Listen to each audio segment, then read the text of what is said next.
La Jornada Zacatecas TV, un espacio de libertad. El rector hubiera querido estar aquí en este importante evento, un evento fundamental que pone en el centro de la atención del desarrollo a la universidad y por supuesto al estado de Zacatecas. Sin embargo, se encuentra en las gestiones que esta universidad necesita para poder cumplir con sus obligaciones de fin de año. Esta universidad, que junto con otras 9 universidades en este momento se encuentran en un momento crítico de crisis financiera. Digo que en este momento porque en unos cuantos meses seguramente otras universidades se incorporarán en esta lista de universidades con complicaciones financieras, porque quiero ser muy puntual en este sentido. La Universidad de Zacatecas se encuentra en crisis financiera debido a varios factores que afectan a la universidad pública en el país. Me referiré a 2 de ellos que seguramente se podrán discutir el día de hoy.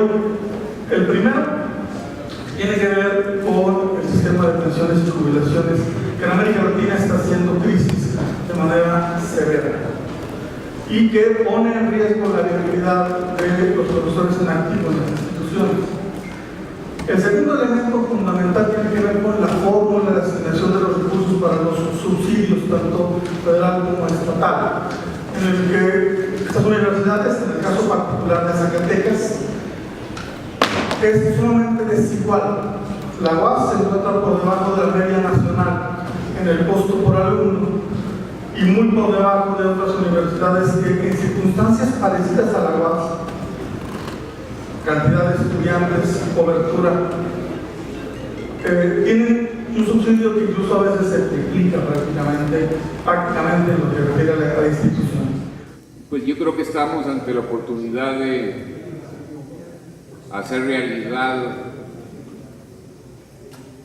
varias de las propuestas, de las agendas, de los anhelos que desde hace mucho tiempo hemos construido y por los cuales hemos venido peleando. Como ya comentaba Raimundo, el próximo día 15 de diciembre nosotros vamos a recibir el paquete económico para 2019. Algunas de las cosas que se han planteado aquí están cobrando relevancia en la asignación de recursos económicos, algo que pues va a ocupar un lugar muy importante en el presupuesto, pues tiene que ver no solamente con la transferencia monetaria hacia distintos sectores de la población, sino con la constitución paulatina de un ingreso universal básico que no se puede constituir de manera total y absoluta en toda la población, pero que sí vamos a empezar a trabajar sobre la base de segmentos. Es decir, en esta primera etapa queremos que ya exista un ingreso básico universal de por vida en todos los adultos mayores. Y queremos también que exista un ingreso básico universal en todos los niños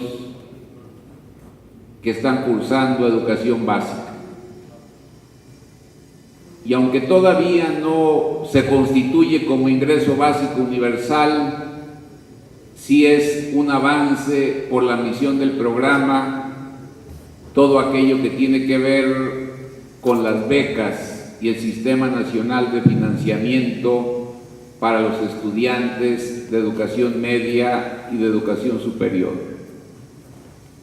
Hay un programa que esperemos que sea de corto plazo porque quisiéramos resolver el abandono en la que están millones de jóvenes que no están estudiando ni trabajando. Quizás el proyecto más ambicioso, más costoso, pero el más justificado, que es el de Jóvenes Construyendo el Futuro, con aproximadamente 2,5 millones de beneficiarios. Pero nuestra idea es que ya iniciemos ese sueño que desde hace mucho teníamos, de que la gente tenga un ingreso básico desde la cuna hasta la tumba. Esa es nuestra propuesta, eso es lo que queremos empezar a construir con el presupuesto del 2019. Y que sea, por lo tanto, permanente. Aquí se ha tocado un tema fundamental que tiene que ver con la energía, sobre todo con energías renovables. Yo quiero decirles que quizá no se le ha dado mucho peso, pero no solamente se está viendo la reconfiguración de las plantas de refinación que existen en estos momentos, o la construcción de una nueva refinería, y la explotación y exploración de nuevos pozos para extraer petróleo, sino que en el paquete que se está diseñando, la parte de energías no renovables ocupa un lugar fundamental, un lugar especial. Aquí hemos tocado otro tema, es el tema del agua. Como ustedes saben, pues no solamente Zacatecas, sino absolutamente todos los estados de la República están padeciendo una crisis muy fuerte de agua, de dotación de agua, tanto para uso doméstico y en el corto plazo también para uso agrícola y para uso industrial. Nosotros hemos decidido que el agua se siga conservando como derecho, pero esto implica entonces mayores inversiones para la recarga y la conservación de los acuíferos, para el tratamiento, para la captación, es decir, para darle una atención integral a un problema que en el corto plazo pues se va a convertir en una crisis que esperamos no sea irresoluble, sino que lo tenemos que empezar a ver desde ahora. Se han planteado fondos de carácter regional en esta reunión. Quiero yo comentarles que la última semana del mes de octubre nos vamos a reunir todos los aproximadamente 1,700 legisladores locales y federales, incluidos los senadores, para ver cómo ordenamos el gasto nacional. En estos momentos la Federación le está transfiriendo a los estados y a los municipios aproximadamente 1,8 billones de pesos, y seguimos teniendo el problema no solamente de una corrupción desbordada, sino de una eficiencia muy limitada, a veces inexistente, y por lo tanto de un rezago regional y de altos niveles de pobreza y de marginación, a pesar de todos los recursos que la Federación está transfiriendo a los estados y a los municipios. Queremos rediseñar la política social porque en estos momentos existen aproximadamente 5,500 programas sociales.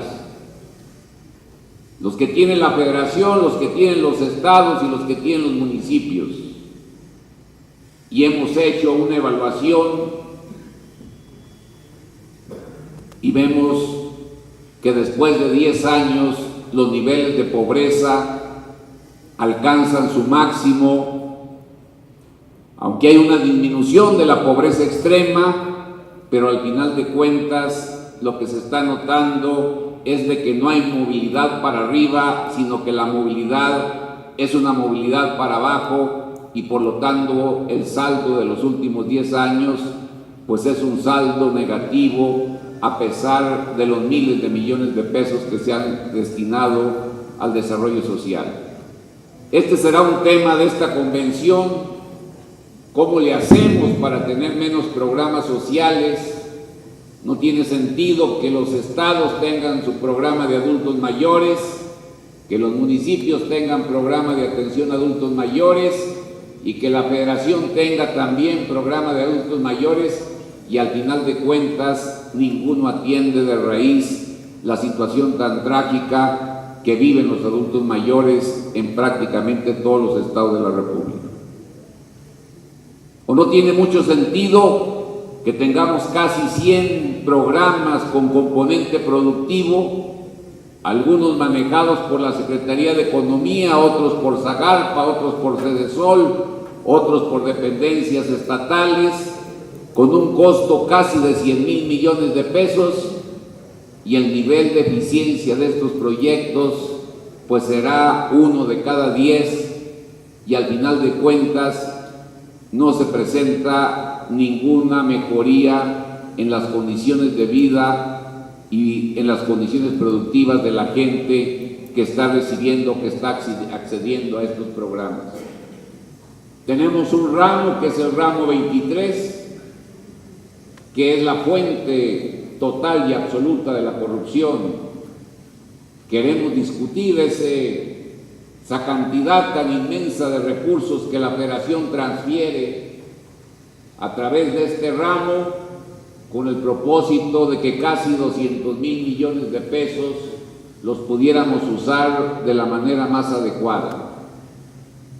El día de ayer pues se acaba de aprobar una ley para bajar salarios de los altos funcionarios, pero quisiéramos que mañana o pasado pues estuviéramos también discutiendo una ley para subir salarios, sobre todo de los que tienen menores ingresos, tanto en el sector público como en el sector privado, porque al final de cuentas el aumento salarial y el salario digno tiene que ser la característica del gobierno de Andrés Manuel López Obrador. Si no hay un salario digno, seguro, con todas las prestaciones, pues lo demás es lo de menos. Por eso vamos a iniciar en el caso de las ciudades de la frontera norte con 3 medidas. Una es la reducción del IVA, también del impuesto sobre la renta y de un incremento salarial de emergencia en esa región, de tal manera que la pudiéramos colocar a la altura de la competencia con los estados de la Unión Americana. Todos estos temas pues van a ser discutidos. Creo que aquí pues han tomado una iniciativa novedosa, muy buena, oportuna, porque al final de cuentas, como decía el Güero Zamora, pues también en esto se tiene que luchar. Ya hicimos la campaña, ganamos las elecciones, el pueblo nos confió la presidencia de la República, la mayoría del Congreso de la Unión, casi la absoluta mayoría de los congresos locales, pero ahora pues viene la pelea por la distribución del presupuesto, porque en el presupuesto se ven los amigos, se ven los aliados, se ven las simpatías y también se ven los intereses. Y ojalá que ustedes nos ayuden echándonos un montón, presionándonos para que podamos sacar un presupuesto que garantice la viabilidad de todas las universidades públicas, que empecemos a cambiar la política agrícola, que atendamos situaciones de emergencia como la destrucción y el salvajismo de la minería, que modificamos las disposiciones fiscales en esta materia y sobre todo pues que garanticemos el éxito de muchos programas sociales que se han considerado viables y que se quieren poner en marcha a partir del 1 de enero del próximo año. Entonces pues yo la verdad que pues estoy muy complacido, agradeciéndoles muchísimo esta invitación. Dicen que Morena no tiene contrapesos en el Congreso de la Unión, pues no los va a tener de los partidos ahí existentes, pero sí podemos hacer un gran contrapeso con la presión de la sociedad mexicana, de las universidades, de los agricultores, de todos los usuarios de servicios, y esto es lo que quisiéramos, que este foro pues no terminara aquí. Son estudios de mucha calidad, muy fundamentados, muy viables, y yo creo que con esto se puede movilizar y pronunciar toda la sociedad zacatecana como un solo bloque para ir a pelear por que se coloquen los recursos donde deben ser colocados. De nuestra parte, pues nosotros estamos coincidentes en todo lo que aquí se ha planteado, siempre hemos luchado por eso. Ahora que tenemos mayoría, pues no tenemos ninguna justificación, ningún pretexto para no ir cumpliendo, quizá no de manera completa, total, en este próximo año, pero sí ya con aportaciones significativas y con un rumbo claro del cambio que queremos construir. Y pues estamos a su disposición. Muchas gracias. Esta convocatoria para la construcción colectiva de un futuro diferente para Zacatecas tiene un doble carácter histórico. El primero de ellos, precisamente después de las palabras del doctor Rubén Ibarra, secretario general de la Universidad Francisco García Salinas, es que la convocatoria que estamos haciendo aquí desde diferentes sectores de la universidad, diferentes instituciones educativas, diferentes organizaciones sociales, diferentes sindicatos, es resultado de un largo proceso de 188 años. En 1829-1830, el único gobernador que ha cuestionado la inserción de Zacatecas en la economía colonial del siglo XIX y del siglo XX fue nada más ni menos que el gobernador Francisco García Salinas. Y en 1829, Francisco García Salinas se cuestionaba si la economía de Zacatecas tendría que seguir padeciendo la maldición de una minería en decadencia y de una agricultura atrasada. Y en aquel contexto, este gobernador ha sido el único que tuvo la capacidad de hacer un diagnóstico de la realidad de Zacatecas y lo que estaba pasando en el mundo, y de acuerdo a las circunstancias plantearse el reto de decir: hagamos el esfuerzo por construir un proyecto diferente para Zacatecas. No podemos seguir padeciendo la maldición de la minería en decadencia y de la agricultura pobre. Intentemos promover la industria, que en aquel momento era la actividad que definía qué país eran prósperos, qué país eran ricos y cuáles eran pobres. Y este gobernador tuvo la capacidad de plantear 4 medidas estratégicas para cambiar la inserción de la economía de Zacatecas en el país y en lo que estaba pasando en el mundo. Y el primer elemento que planteaba es: el gobierno del Estado tiene que ser el principal promotor de la transformación del Estado.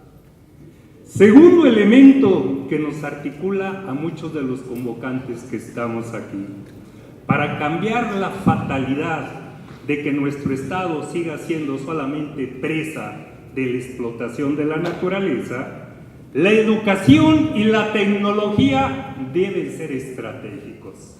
1829.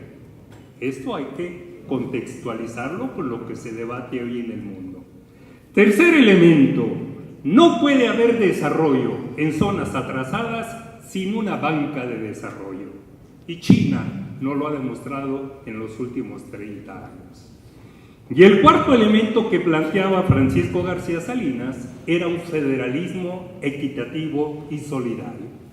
Las zonas atrasadas y marginadas del país no pueden revertir su pobreza si no tienen un apoyo fiscal federal diferente que reduzca las brechas que se tiene con las zonas fiscalmente favorecidas. Ahí hay un primer precedente de este esfuerzo. Por eso yo, con todo cuidado, es que quiero resaltar este esfuerzo de los zacatecanos. Creo que más allá de diferencias partidarias, grupales, ideológicas, aquí hay un elemento común que nos articula a todos. Todos aspiramos a construir un Zacatecas diferente. Todos queremos sacar a Zacatecas del atraso, la marginación y todas las violencias que se tienen. Y 5 uniones de crédito regionales en Zacatecas quebraron, pidieron el apoyo de la Universidad Autónoma de Zacatecas para hacer una propuesta de reestructuración de su deuda. Y en este evento, hace 25 años, aquí hicimos un primer evento en el cual se estuvo trabajando durante semanas hasta que se logró hacer una propuesta de reestructuración de la deuda y un primer proyecto de desarrollo alternativo para Zacatecas. Investigadores de la UAS, investigadores de la UNAM, con los cuales tenemos 25 años trabajando a nivel de Zacatecas y a nivel nacional. Quizá ustedes recuerden, los compañeros del Barzón, que fueron 3 semanas que la Avenida Hidalgo estuvo bloqueada precisamente en la negociación de la deuda, en la reestructura de la deuda y buscar opciones. Eso es parte del esfuerzo colectivo. 2012, el Seminario Estatal de Universitarios por un proyecto alternativo para Zacatecas. Más de 150 investigadores de la UAS y de otras instituciones generando debates sobre problemas, sobre proyectos. Aquí tenemos uno de los testimonios, está por salir el libro con los productos del último, y en el 2016 hicimos un esfuerzo único con diferentes sectores del Estado, 8 foros regionales, más de 3,000 personas y una propuesta de un proyecto alternativo. Este es un proceso de construcción y lo quiero mencionar para poner en su justa dimensión este esfuerzo. Este esfuerzo no es solamente 3 personas, 5 personas, es un esfuerzo histórico. Y lo decíamos con un connotado universitario, el ingeniero Pérez Palacios, connotado como todos ustedes, uno de los primeros directores de investigación. Esta convocatoria también es una convocatoria transgeneracional. Estamos obligados a hacer un balance en qué momento está Zacatecas y México, qué hemos hecho, dónde estamos, cuáles son los retos y qué podemos hacer. Por eso comienzo en la primera lámina diciendo: hoy hay un debate en el mundo por la crisis civilizatoria, por la guerra comercial y por la 4ª revolución científica, tecnológica y de la innovación que define la nueva división del trabajo del siglo XXI. Dime qué estás haciendo en términos de la 4ª revolución científica tecnológica y yo te diré cuál es tu papel en el mundo y cuál es tu papel en el comercio mundial. Ahí está China, ahí está Brasil, ahí está Finlandia, ahí está Suecia, ahí está México. El 1 de julio ha significado abrir un debate y una lucha por un nuevo proyecto de país. Hoy hay un debate y una lucha por el Estado mexicano en los 3 poderes y de manera muy importante hay una lucha por los presupuestos. Y el gran sector empresarial en 15 días ya estaba negociando sus prioridades con el presidente electo. Y ya están planteados 3 megaproyectos que satisfacen al gran sector empresarial mexicano y extranjero. Y es en ese contexto donde se está cuestionando todo el modelo de la muerte de la economía, la sociedad del país, donde 30 millones de votos están planteando un nuevo proyecto para país.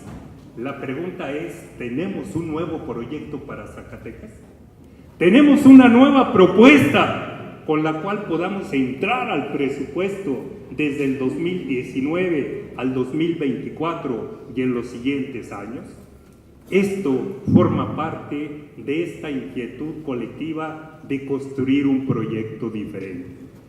Y esto significa hacer una valoración de 472 años. superar la maldición de la abundancia a la que se refería el secretario de Medio Ambiente de Ecuador. Bolivia, Chile, Ecuador, México, 450 años explotando su riqueza minera para las corporaciones nacionales y extranjeras y dejando solo ecocidio y miseria para las comunidades y regiones, y superar el falso espejismo del desarrollo, de la maquila, del turismo y de otras actividades extractivas. Y ahí tenemos que valorar, más allá de los pingos que están en el complot cibernético de la laptop, el segundo elemento que yo quiero plantear, tenemos que efectivamente evaluar qué ha pasado con estos 4 siglos de actividades extractivistas de la riqueza minera de más de 472 años. 150 años expulsando zacatecanos a todo el país y a Estados Unidos. Resulta hasta macabro pensar que son Juan de Tolosa, la Gold Corporation y la Corporación Modelo las bisagras de la articulación que ha tenido Zacatecas y que tiene Zacatecas con la economía mundial. En los últimos 40 años, en Zacatecas nos hemos movido con la falsa ilusión del desarrollo de la megaminería, la maquila y el turismo.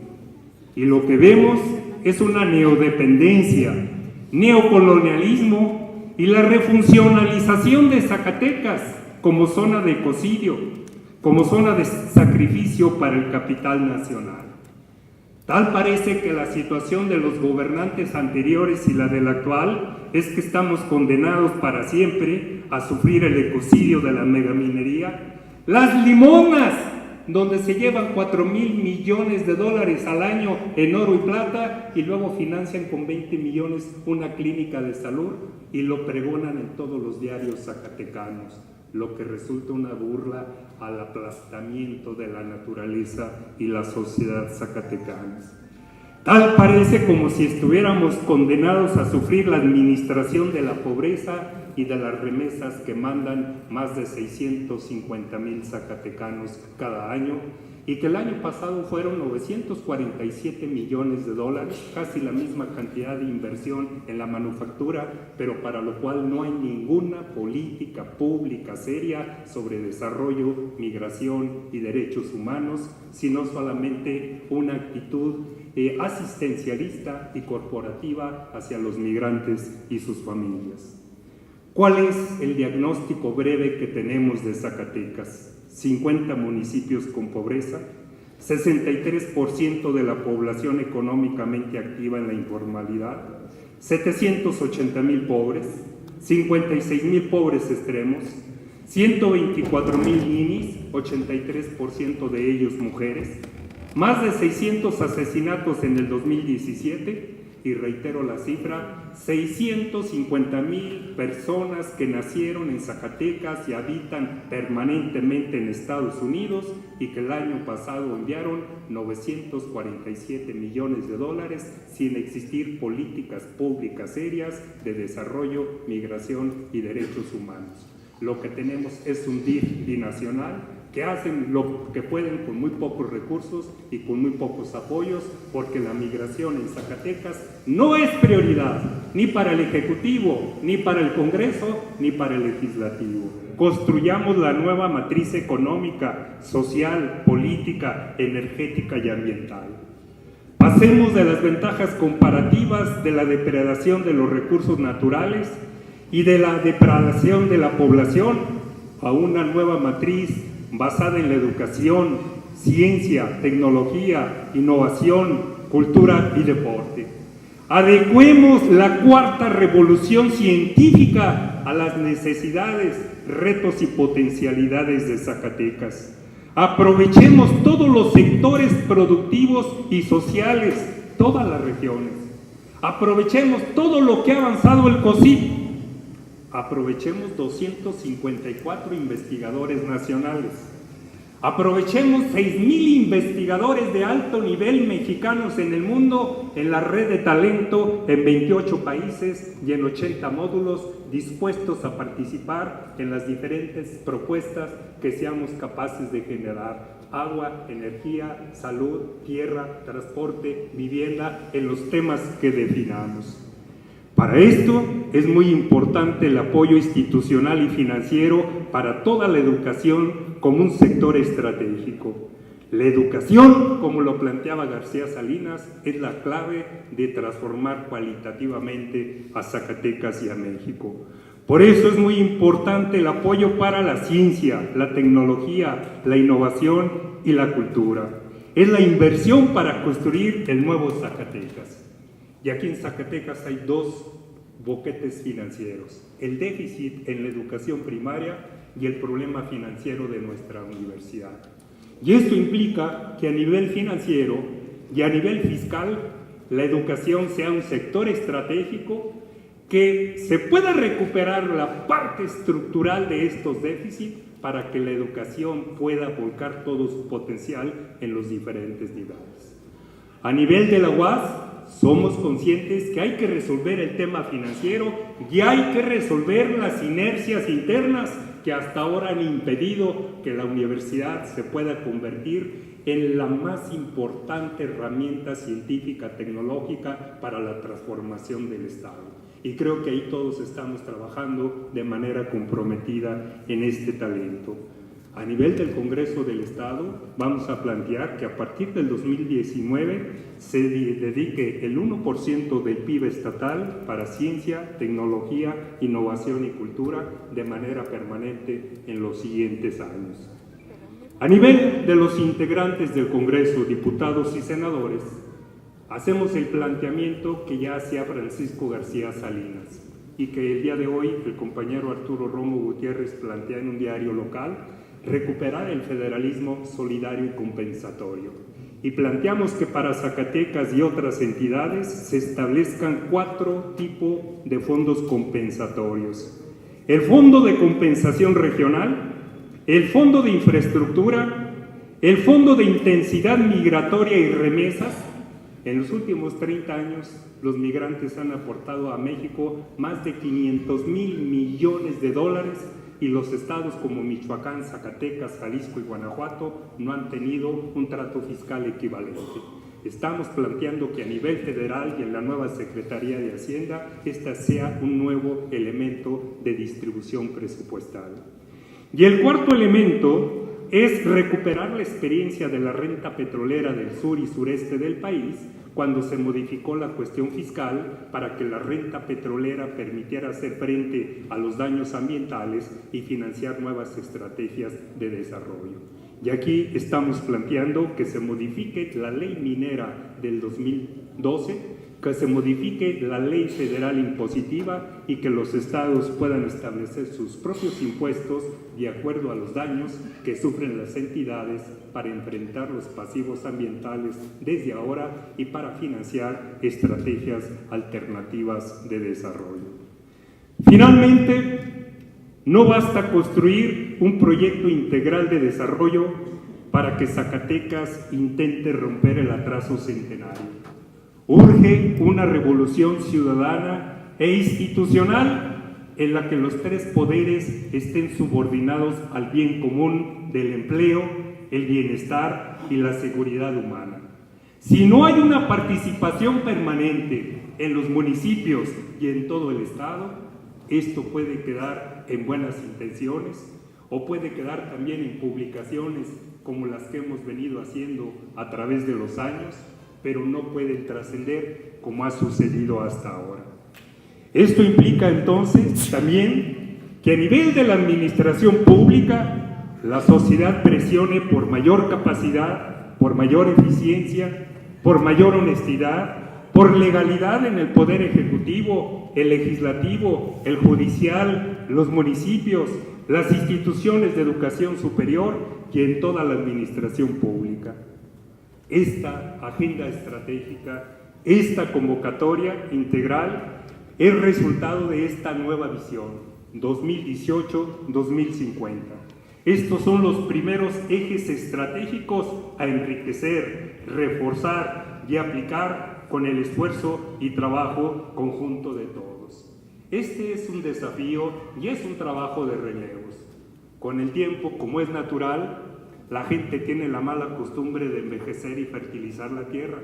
Algunos nos iremos antes que otros, pero este desafío, este proyecto, esta construcción colectiva es un reto que va a quedar, y yo creo que es la única garantía de poder culminar ese desafío de García Salinas. Construyamos un Estado diferente, construyamos realmente un territorio con libertad, con democracia, con empleo, con bienestar para todos. Muchas gracias.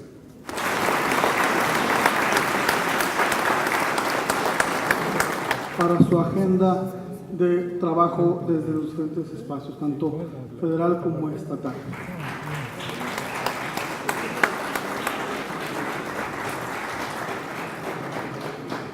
Estuvimos trabajando a partir de algunos procesos de investigación, una propuesta de seguridad ciudadana. Es diferente los modelos de seguridad pública a los de seguridad ciudadana, reconocidos ya esas diferencias por Naciones Unidas, teorizados sobre todo por Lucía Demet.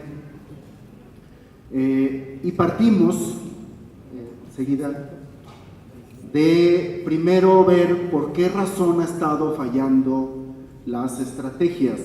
Esto es, dónde en el diseño, dónde están las fallas.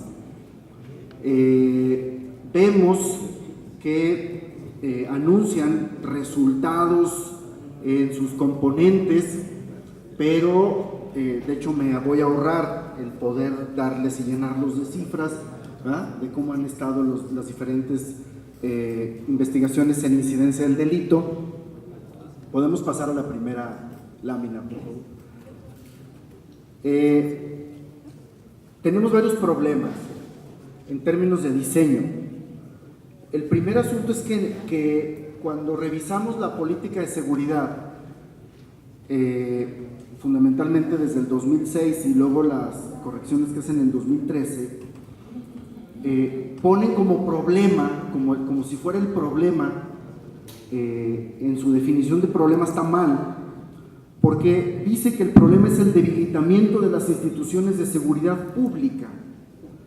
Luego entonces, si esto es así, el objetivo, que es la contracara del problema, pues es el fortalecimiento de esas instituciones. De tal manera que en los componentes de todos los programas que desarrollan desde el Sistema Nacional de Seguridad Pública, pues se concentran en equipamiento, profesionalización de personal policial y homogeneización de protocolos.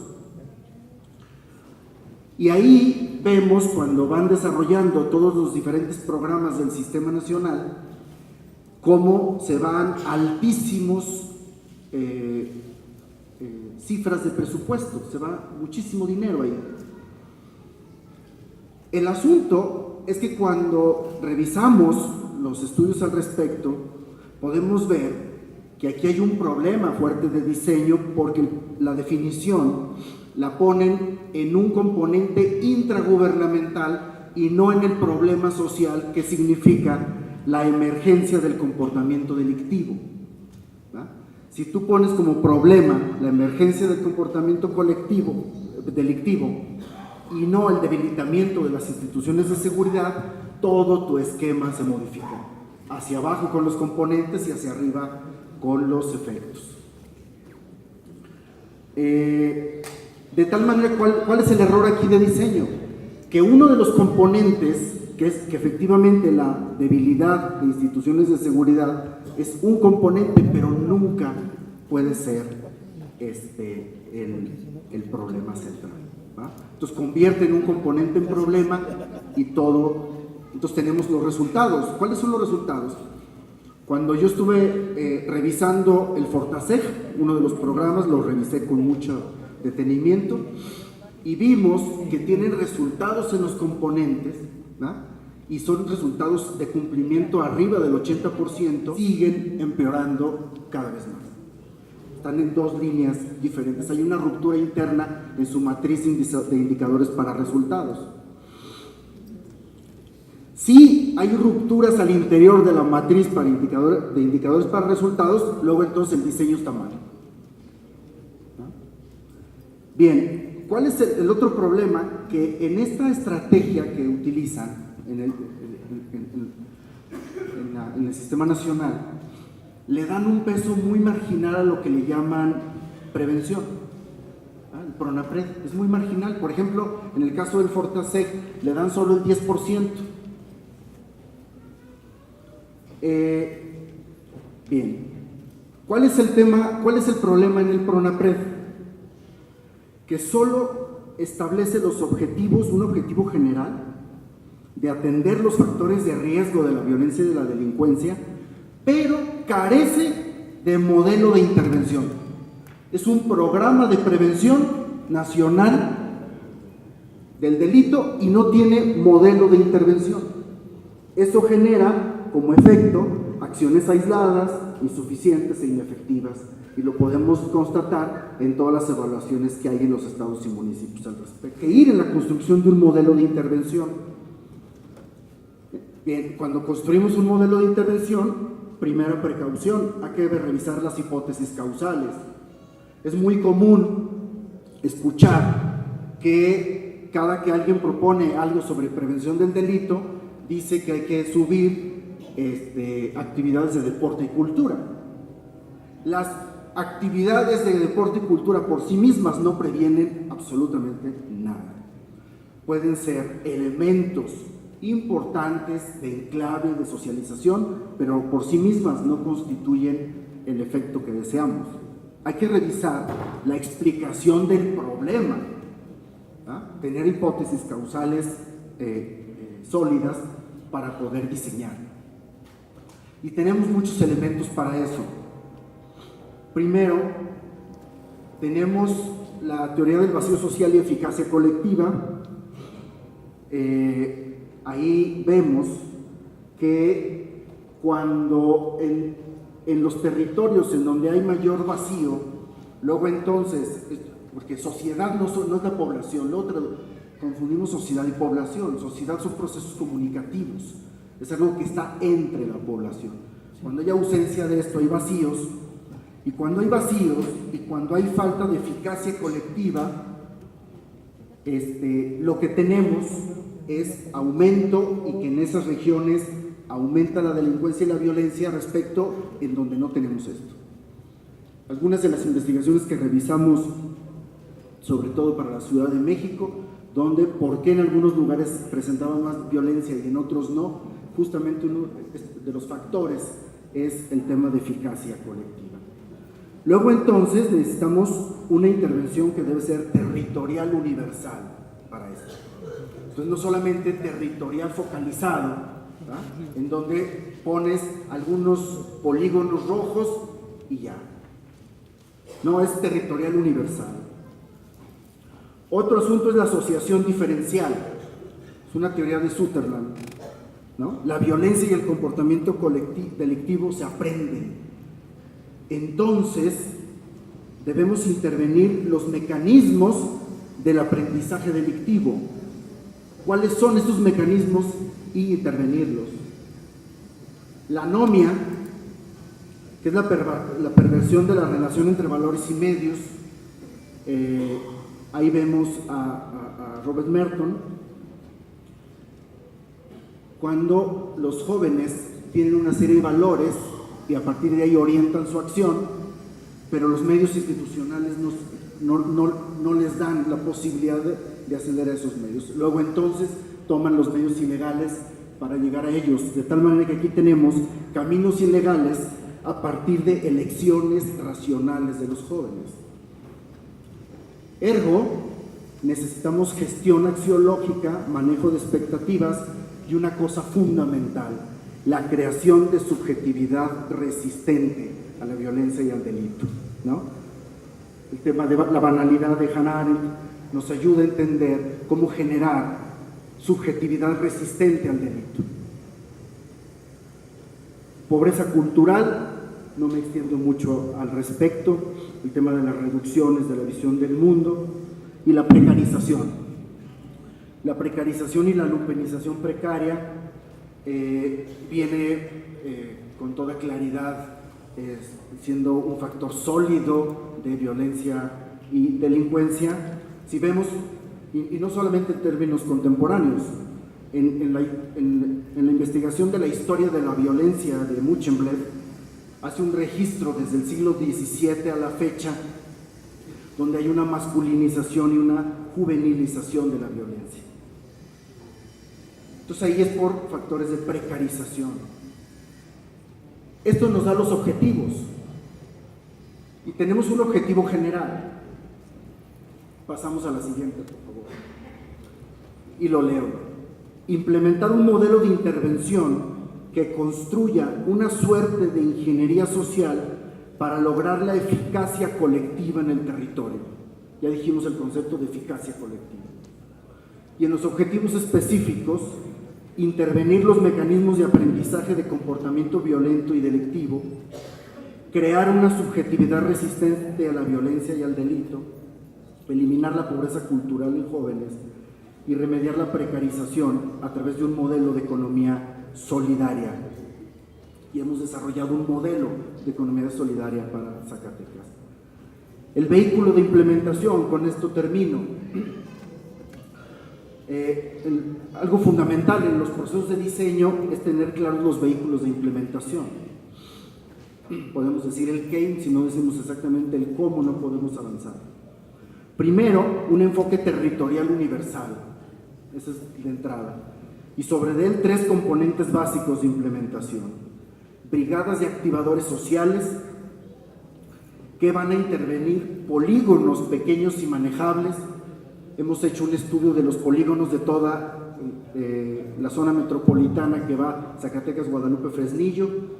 Desarrollamos cada polígono, cada 250 viviendas, son 600 polígonos de toda la zona metropolitana. Habría que intervenir no unos y otros no, sino universal, todos. Es lo que nos va a generar algo que en sistemas complejos se llama emergencia social.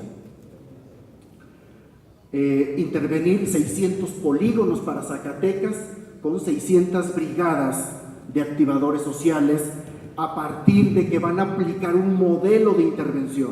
Todas las brigadas implementan un modelo de intervención.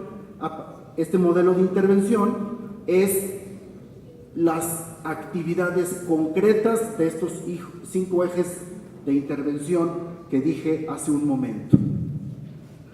Entonces, este modelo de intervención que tendríamos a todas las brigadas interviniendo en esos 600 polígonos, tenemos las fases de la estrategia, la estructura organizacional y las metodologías de trabajo para cada eje de intervención. Con qué metodologías, cómo se hace, quién lo hace, qué momento, cómo se forman las líneas base, cómo se evalúan, etc. Hasta llegar a una cosa que la ONU le llama paternariado, hasta llegar a generar capacidades de autogestión en los polígonos. Bueno, básicamente esa es la propuesta del programa, ¿verdad? Y tenemos aquí también pues análisis de costos y eso, pero ya eso hace un poco largo el tema. Gracias. 2 puntos que me parecen muy importantes. El primero es la necesidad de posicionar a Zacatecas en la agenda nacional.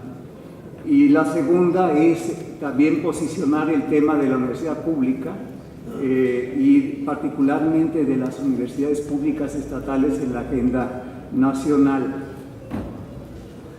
Voy a desentonar un poquito con la presentación porque la mandé un poco fuera de tiempo, como la están haciendo las otras, pero voy a tratar de irme muy rápido en el argumento.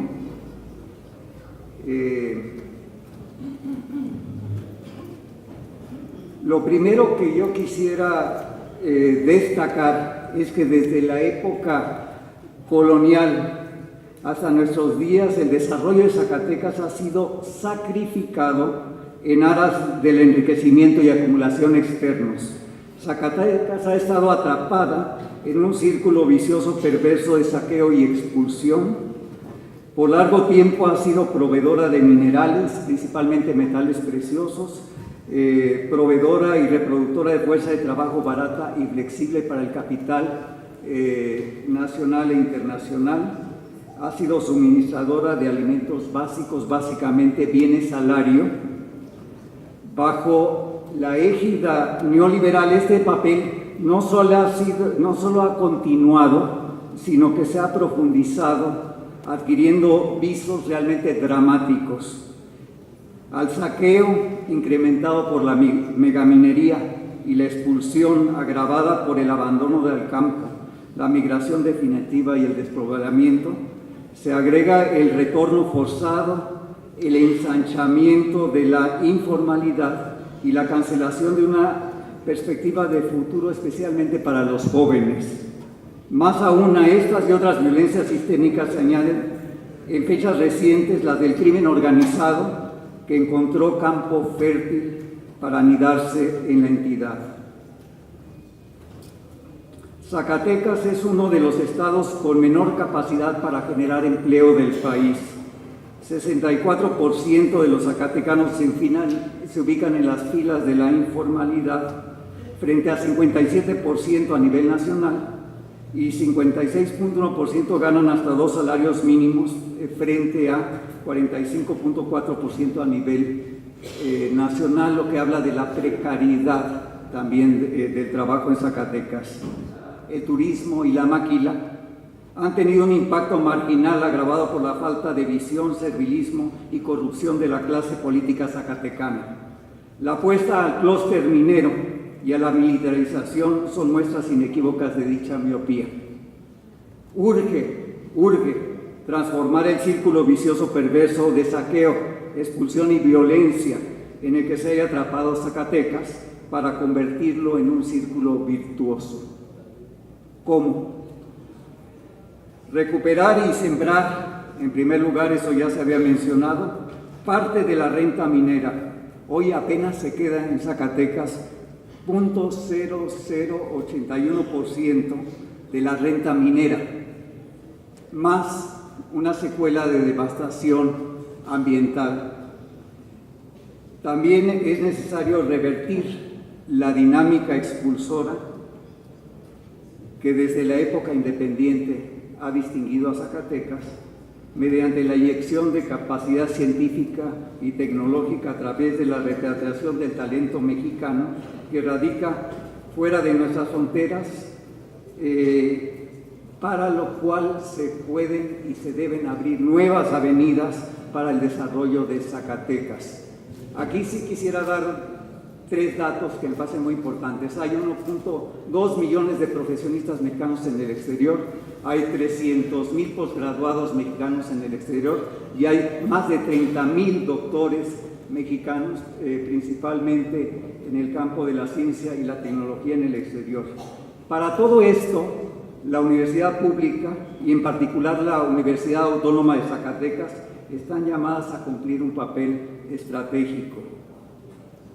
Fundada en 1832 y elevada al grado de Universidad Autónoma en 1968, la UAS se ha consolidado como la principal institución educativa y cultural de la entidad. Ha habido múltiples avances y no voy a hacer el recuento de todos los avances que tiene la universidad. Hoy en día están en el documento. Hoy atiende a 38,768 estudiantes, pero atraviesa por un estrangulamiento financiero inducido. El gasto anual por alumno es similar. Hoy en día en Zacatecas saldría un precio alrededor de 53,454 pesos por estudiante. Esta situación deriva de una política neoliberal de corte mercantilista, privatizador, excluyente, contraccionista y profundamente diferenciada del gasto público destinado a educación superior. Realmente son migajas las que nos dan a la Universidad de Zacatecas y hay un diferencial impresionante entre todas las universidades públicas del país. Tenemos que realmente involucrar a toda la comunidad universitaria. Un movimiento refundacional resulta fundamental en esta perspectiva. Entre otras cosas, lo que se requiere es una nueva arquitectura institucional que posibilite la formación de ciudadanía universitaria la mejora de la estructura e infraestructura institucional, el establecimiento de un modelo educativo flexible y transdisciplinario, así como nuevas rutas transversales para la investigación e incidencia social. Y termino con dos iniciativas que me parecen muy importantes en esta dirección.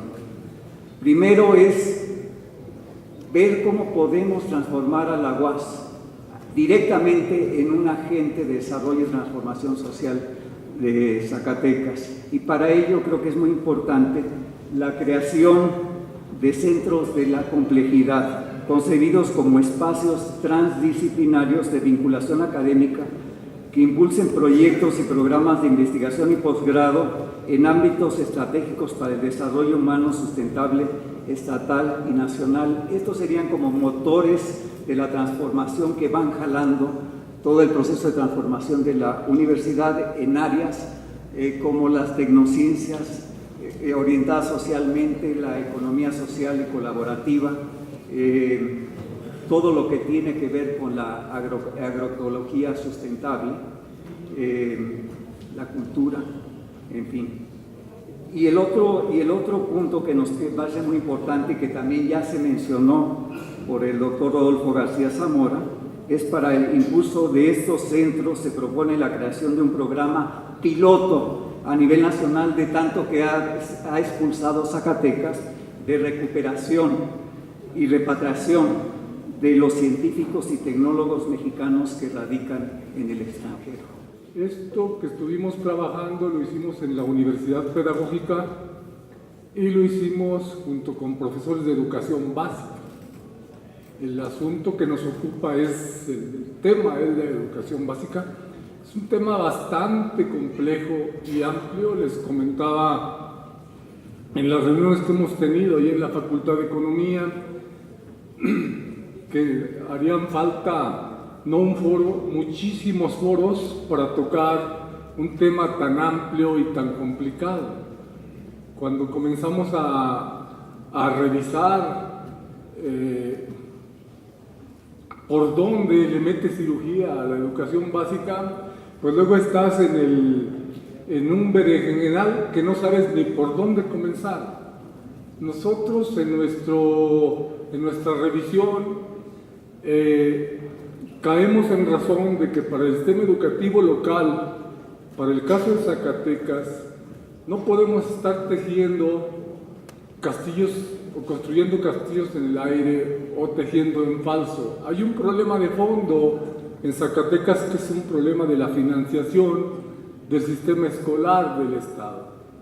De hecho, es público y es conocido el muro de los lamentos en que la autoridad educativa luego nos lleva cuando se alude constantemente a que tenemos un boquete financiero de miles de millones de pesos. No queda claro si 2,000 o 3,000, pero para una entidad como la nuestra, un déficit de 2,500 o 3,000 millones de pesos en el sector educativo imposibilita cualquier iniciativa. Nosotros podríamos pensar, vamos a plantear propuestas de formación de maestros. Sí hay. Incluso tenemos algunas desarrolladas en la universidad y en otros sectores de la educación básica. Pero el problema es que requieren de recursos y esos recursos son inexistentes. Por lo tanto, ¿para qué planteamos propuestas de formación, propuestas de innovación curricular, de infraestructura, de equipamiento, de organización de la escuela, de etcétera? Si el problema de origen y el problema de salida es que en Zacatecas, en el sector educativo, hay un problema financiero.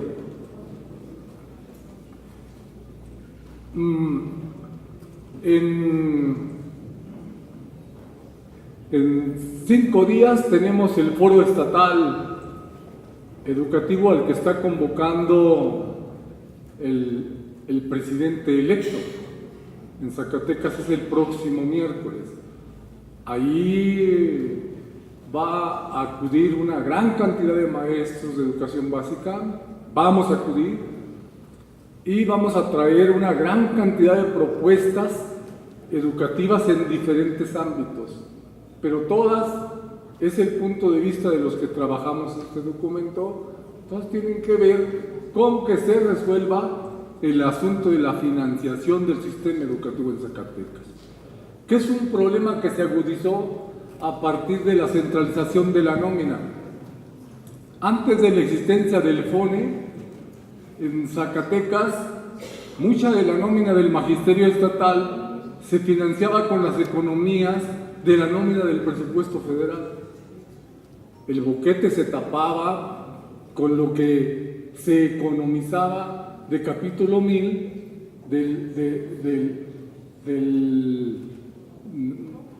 pago del magisterio federalizado, que es mayoritario. Pero hace 3 años la nómina se centraliza y se deja totalmente descobijado muchos aspectos que se financiaban con presupuesto federal. Entonces, nosotros planteamos como punto de partida en el sector educativo superar el déficit financiero del sector, y para ello es fundamental una revisión precisa, un análisis meticuloso de la cantidad del déficit supuesto o real. Ahí tiene que verse las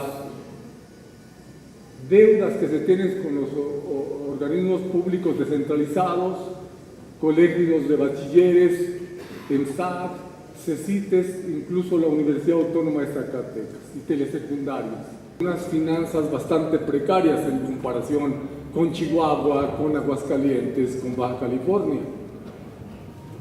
De tal manera que el presupuesto que se destina localmente jamás completa y se va haciendo cada vez más grande el monto del déficit. Entonces tendríamos que saber con precisión cuánto es el monto, porque ni siquiera eso se precisa desde las autoridades y desde la Secretaría.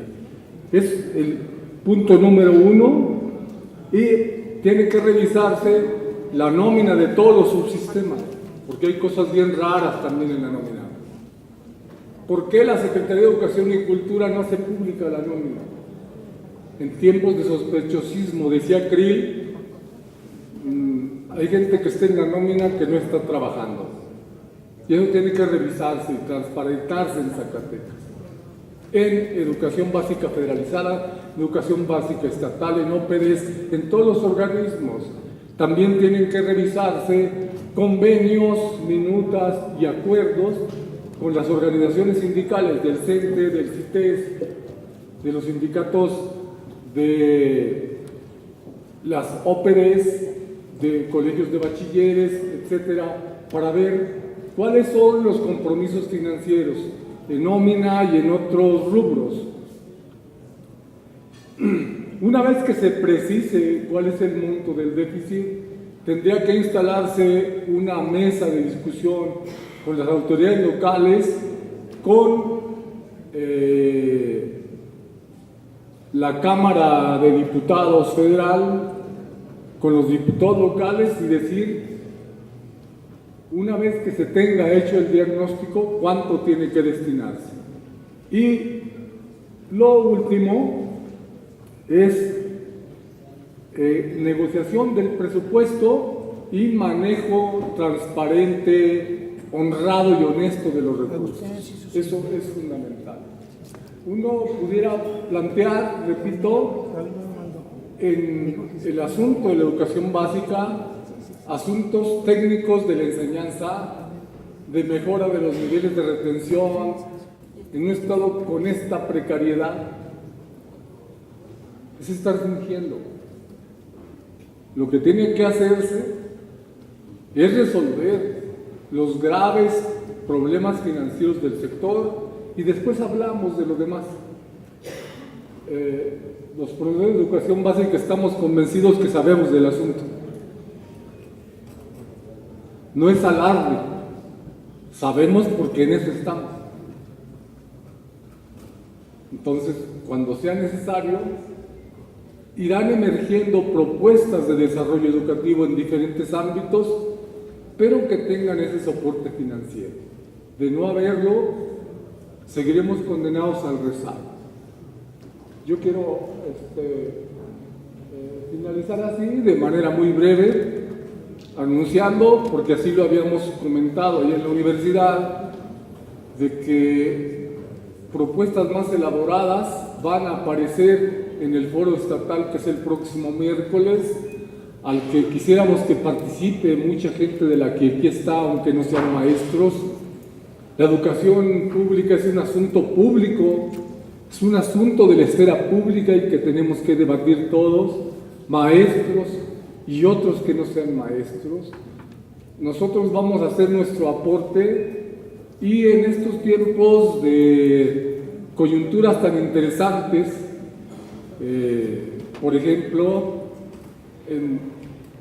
con el regocijo que tenemos los maestros desde el día de ayer, cuando se anuncia la anulación de la aberrante evaluación punitiva, cuando se anuncia que esa adefesio de reforma que vino solamente a vulnerar la condición moral y laboral de los maestros, pero sin modificar para nada los procesos educativos, cuando se anuncia la posibilidad de transformarla, pues en este momento los profesores tenemos muchas cosas que decir y muchas cosas que aportar, porque lo primero que vamos a demostrar es que no es cierto que somos unos flojos, ni privilegiados, ni ignorantes.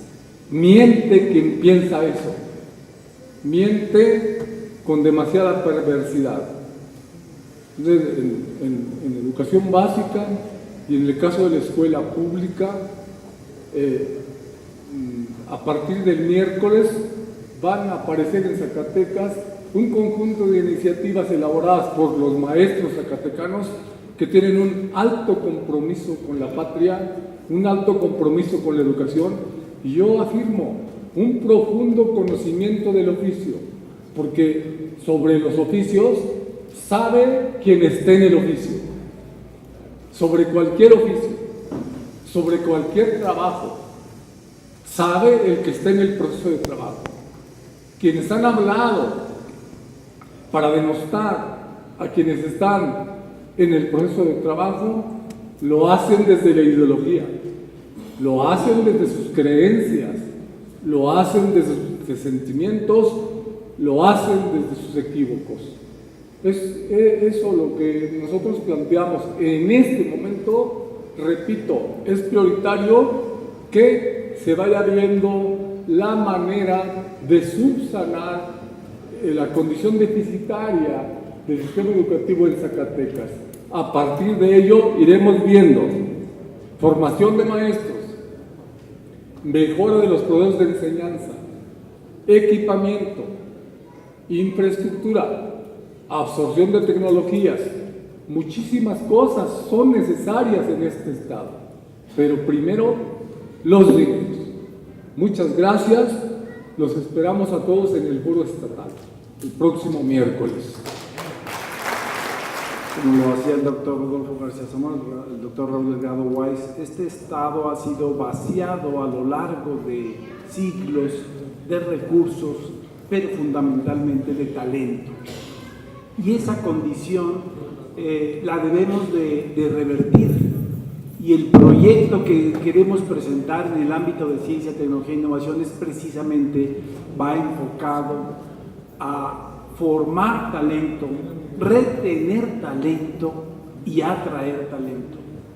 Formar talento, necesitamos infraestructura educativa, apoyo a la investigación, a la educación superior. Retener talento, necesitamos infraestructura para que el trabajo científico y tecnológico se pueda retener, y atraer talento necesitamos la innovación, el emprendimiento, para que sea un foco, como ya lo mencionaban, tantos zacatecanos, tantos mexicanos talentosos que salen de la región, y que una región donde se le va su capital humano, donde se le sale su talento humano, pues es un cuerpo que lo dejan cadavérico, sin el músculo para moverse. De tal manera que el proyecto que estamos planteando en este foro es un proyecto que tiene que ver, si le podemos ir pasando, con la creación de un espacio propicio para estos tres objetivos: la formación de talento, la retención de talento y la atracción de talento. Este primer esfuerzo, que va dirigido especialmente a la legislatura para el presupuesto del próximo año, que es uno de los objetivos que tenemos a través de este foro. Le podemos dar a la siguiente, por favor. Es lo que hemos denominado el Parque Científico y Tecnológico Quantum Ciudad del Conocimiento. Ya lo mencionaban aquí mis antecesores, espacios como estos centros de complejidad, programas específicos para la atracción de talento, donde le podamos ofrecer a esos zacatecanos, a esos mexicanos que han emigrado, posibilidades similares a las que tienen en esos lugares. Les aseguro que con mucho gusto vendrían y estarían en esta zona. Este proyecto está puesto en 3 etapas. Hemos avanzado un poco en la primera etapa, pero tenemos mucho espacio para este lugar que queremos que contribuya fundamentalmente a una economía, como ya lo mencionaban, colaborativa, una economía circular. Es decir, no necesitamos estar esperando a las grandes corporaciones transnacionales, si nosotros desde lo local, con el talento. ¿A dónde van los capitales? Pues donde hay talento. ¿A dónde se genera un ambiente propicio? Donde hay talento. De tal manera que estos 3 eslabones, como es la educación superior, la investigación, el desarrollo científico y tecnológico, son fundamentales para tomar un atajo a este estado que se brincó la época industrial, o fue transparente para la época industrial, y que ha sido transparente para los gobiernos federales desde hace muchísimas décadas, siendo que ha sido un estado que ha proporcionado una riqueza enorme al país a lo largo de siglos. De tal manera que la siguiente, por favor, le podemos ir pasando a la siguiente diapositiva, si están amables. Va fundamentalmente, esta es una primera base, los centros de desarrollo científico y tecnológico que se están construyendo son públicos y privados, pero de zacatecanos, o aquellos nacionales que tienen una sinergia con proveedores locales, con empresas locales. Si le damos la siguiente, por favor. La idea fundamental es entonces propiciar un espacio con un desarrollo sostenible, una ciudad avanzada, una región que pueda precisamente atraer a todo ese talento del exterior, retener al que tenemos que no se salga y formar muchísimo nuevo talento como lo tenemos. La siguiente, por favor. La siguiente le damos, por favor.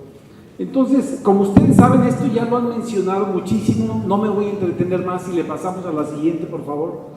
Entonces, la propuesta, las regiones que impulsan la formación, la retención y la atracción de talento se convierten rápidamente en nodos de bienestar y desarrollo desde lo local. Por ello, Quantum Ciudad del Conocimiento tiene como objetivo fundamental contribuir en este aspecto, fomentando el crecimiento de infraestructura científica y tecnológica, la formación de capital humano y el desarrollo científico, tecnológico e innovación en los sectores estratégicos y que tienen potencial en el estado de Zacatecas. La siguiente, por favor. Como ustedes saben, pues este es un espacio en donde ya hay 3 centros de investigación.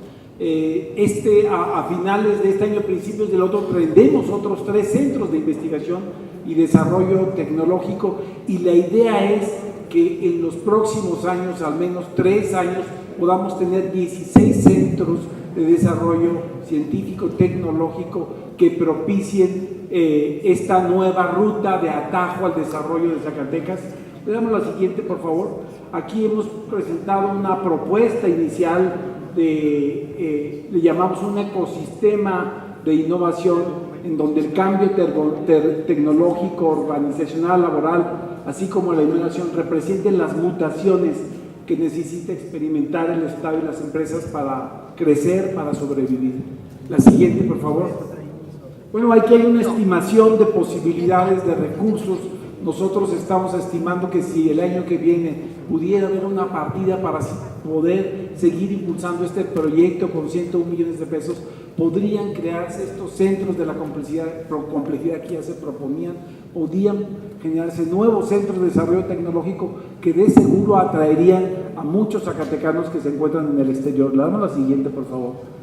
Aquí hay una serie de metas a mediano y largo plazo que ya las he mencionado: la vinculación permanente con los sectores sociales y productivos del Estado, la instalación de infraestructura urbana de primer nivel, la creación de entornos de uso público en un espacio ambientalmente además muy responsable y sostenible, y desde luego con un espíritu unas premisas para hacer esto siempre es la responsabilidad y la transparencia. No se pueden hacer proyectos de cara a la población, tienen que ser transparentes y responsables. Tampoco queremos construir elefantes blancos que después queden ahí parados. Queremos hacer cosas que vayan partiendo de las propias demandas que van haciendo los sectores dentro de la región. La siguiente, por favor. Bueno, ahí están ya un poco mencionados en específico en el documento completo que ustedes pueden revisar en la plataforma, como ya lo mencionaron. No me quiero entretener mucho para dar posibilidades a las demás intervenciones. Muchas gracias a todos. Para ponernos en contexto, por aquí tenemos más o menos la idea. Todo mundo utilizamos energía para nuestras actividades diarias, actividades tanto en casas habitaciones, en la industria, en los hospitales, a todos los niveles. Entonces la energía es una necesidad. ¿Qué tipo de energía nosotros generalmente empleamos? Tanto eléctrica, térmica, energía química, hidrocarburos, la gasolina, el diésel, etcétera, que mueven nuestro transporte, y también últimamente la química del hidrógeno, que en los últimos años está demostrando ser una alternativa muy importante y que no contamina el medio ambiente. ¿Cómo nos vemos en la energía en Zacatecas? En Zacatecas principalmente consumimos diésel, gas LP. En los últimos tiempos, con la venida del gasoducto, gas natural, fluido eléctrico, electricidad, otros combustibles, etc. Pero aquí hay una cosa importante: no tenemos energía de este tipo de energía que estamos actualmente mencionando. Toda la energía la estamos exportando de otros estados, importando. Zacatecas pues es un importador de energía. No tenemos pozos petroleros, nosotros no tenemos sistemas hidráulicos que generen la energía eléctrica, sino que en realidad somos importadores netos de energía de otros estados. No todo está perdido. Quiero comentarles que el documento que voy a presentar lo hemos discutido previamente en 5 universidades del país.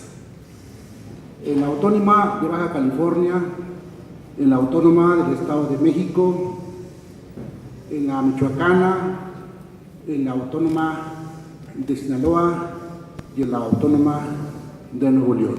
Entonces ha pasado más o menos por manos de los expertos.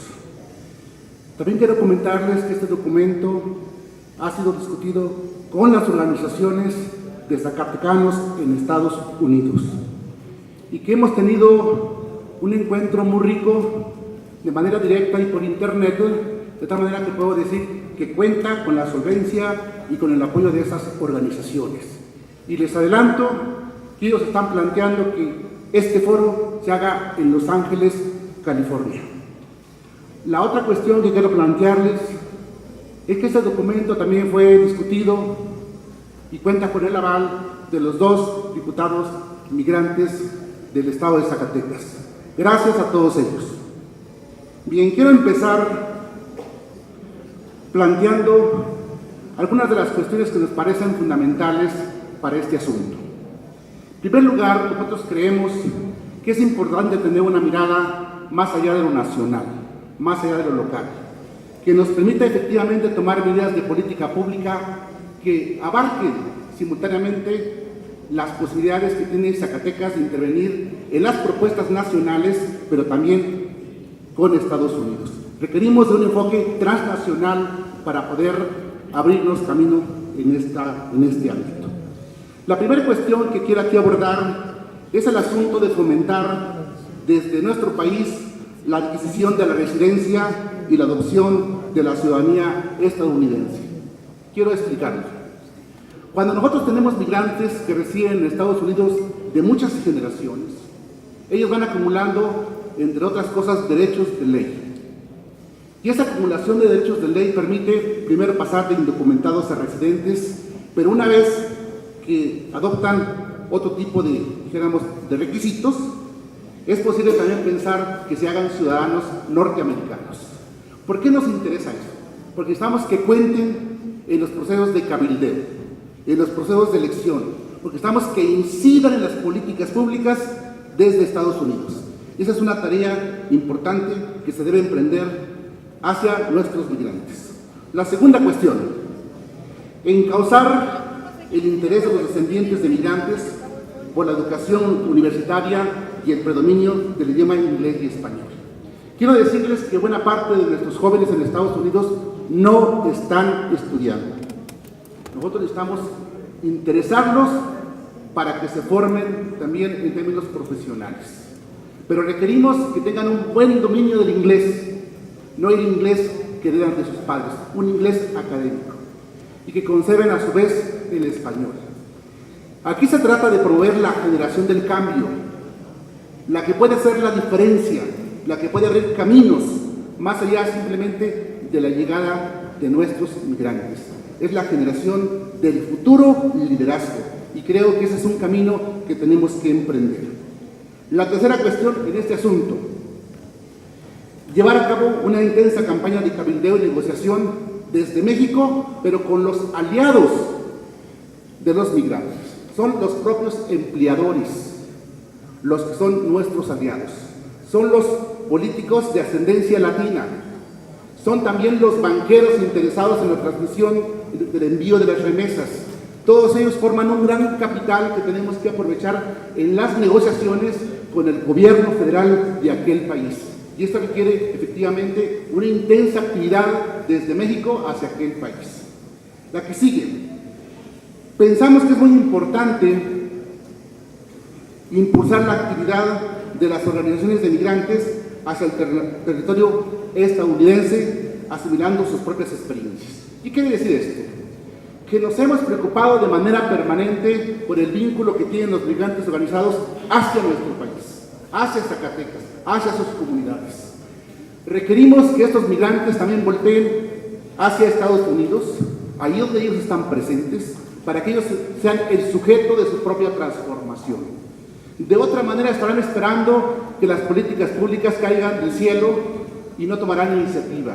Es importante trabajar en ello. Y una de las cosas que estamos pensando es que es importante asimilar las experiencias que ellos ya tienen, incluyendo sus errores. Aquí la cuestión es que requerimos diputados que representen a su sector, que no se vuelvan más papistas que el Papa, que entiendan que efectivamente su papel de liderazgo tiene que ver con la presencia organizada de estos migrantes que han llegado también a plantear y que hicieron posible la reforma constitucional de Zacatecas, que por cierto hay que decirlo, es la primera en su género a nivel del país. Sobre el aspecto de la reintegración y retorno de los migrantes y de sus descendientes, aquí quiero plantear que buena parte de la dinámica que se discute en la academia es preguntarse cómo los integramos. La verdad es que el problema no es integrarlos, sino el problema más importante es reconocer que la integración es muy compleja.